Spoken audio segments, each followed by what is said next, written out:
My name is Gavin Evans, and this is my review of The Pope's Exorcist. And I was honestly expecting the next Best Picture winner with this movie. I mean, how could I not? With a title like The Pope's Exorcist and the premise this movie has, my expectations were unbelievably high. But I'm saddened to report that this movie is not good and quite forgettable. But I'm actually a fan of haunted house and possession movies.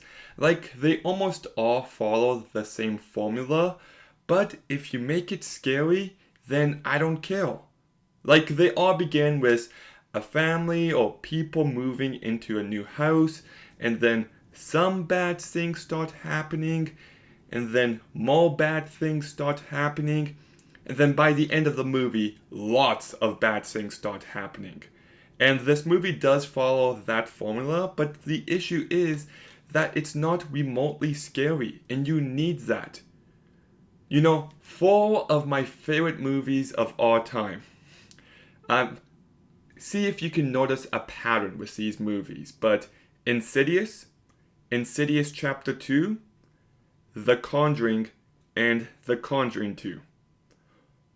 All directed by James Wan and all haunted house movies, but they're all terrifying. And they also all have really strong visions behind them. They also all have characters that you actually care about. And all of that was just completely absent in this movie. So when you strip all of that away, you're just left with a very formulaic, generic, forgettable haunted house and possession movie. You know, like the kid starts talking like a demon. I'm like, I've seen this 100 times by now. And when, this movie isn't remotely scary. Like, if you take a shit movie like Annabelle, that movie, as bad as it is, at least it has that basement scene, which does get you on the edge of your seat. But this movie just has zero tension, zero suspense, zero jump scares even. Like, this movie just made me feel nothing the entire time.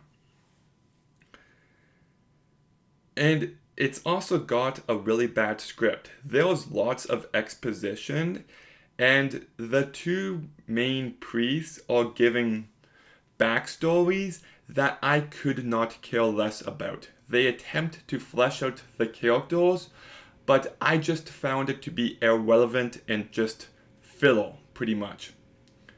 And then as soon as the Pope comes into the movie more, the main family who's getting haunted just gets completely forgotten about. So the heart and the stakes of the movie are now gone because they just disappear for most of the runtime.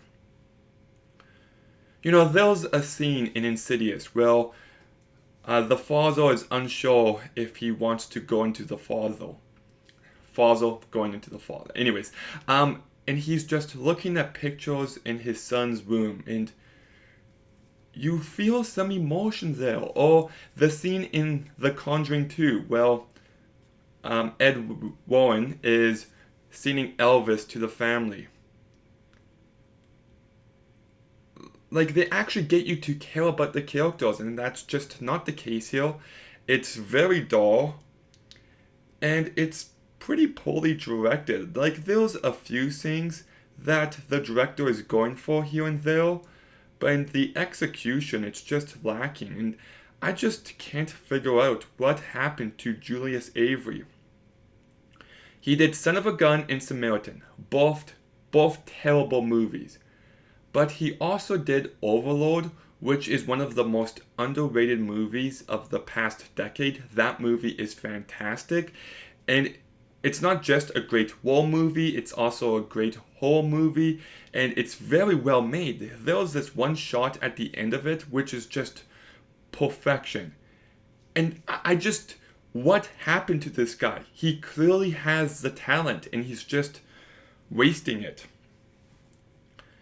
But this movie isn't all bad. There are some good things, and the best thing of this movie, and the reason why I'm not going to give this movie as low of a number as you might think I will, is because of Russell Crowe.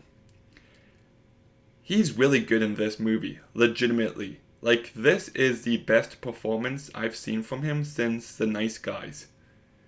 He's just got so much energy and charisma, and he's a lot goofier than you might expect, and it really worked for me. I thought this character was just a joyful inclusion. And the other day, I was watching Indiana Jones in the Kingdom of the Crystal Skull with my brother, and I just said to him at a certain point, I miss it when movies go underground and there's secret passageways and there's tunnels and there's bodies everywhere. I miss that kind of movie. And there was like a good 10 minutes where we get some of that here. And there's like 5 minutes, like the last 5 minutes of the climax of this movie is actually lots of fun. It goes full on camp, it gets really goofy, and I really dug that aspect of it. Because the movie was never scary, so at least when it's campy, it's fun. But it's only there for like 5 minutes. Besides Russell Crowe, the rest of the cast just didn't do anything for me. Daniel Zovito is really bad. Alex Esso is completely wasted in this movie. She's only in Doctor Sleep for like a few minutes, but she's great in it. And I thought she was really great in The Haunting of Bly Manor. And I think she was in Midnight Mass as well, and she was good in that. So she deserved better.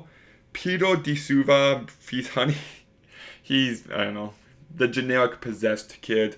Laura Marsden, she plays the rebellious teenager, but so forced. Like, they walk into this new home and she immediately starts smoking and hanging off the balcony, and I'm just like, okay, this is just silly. And one last thing I'll mention is that this movie ends on a very weird note, where like it feels like they're setting up a couple sequels, but then the movie ends and there's just words on the screen saying the main priest died after going on many adventures. And I'm just like, that's, I don't know, just felt off to me. But The Pope's Exorcist, Russell Crowe's performance aside, in a few moments here and there, this movie is just as generic as they come. It's never scary, and it's just a very poorly written, poorly directed movie. You know, it's not as bad as Pray for the Devil, but man, you can do so much better than this. So I'll give The Pope's Exorcist a 4 out of 10. One more thing I do want to say is that, where's the trailer for Insidious 5? Like, that movie comes out in less than 3 months, and we haven't gotten anything official. I was expecting the trailer tonight with this movie because they're both produced by Sony, I believe, maybe. And they just rated the trailer. Insidious 5 is now called Insidious the Red Door, and I was hoping for it and I didn't get it. And man, I'm so excited for that movie. I really hope we get a trailer soon. But what are your thoughts on The Pope's Exorcist? Let me know in the comments down below. Make sure you like, comment, subscribe. Stay tuned for some more videos soon, and Gavin out.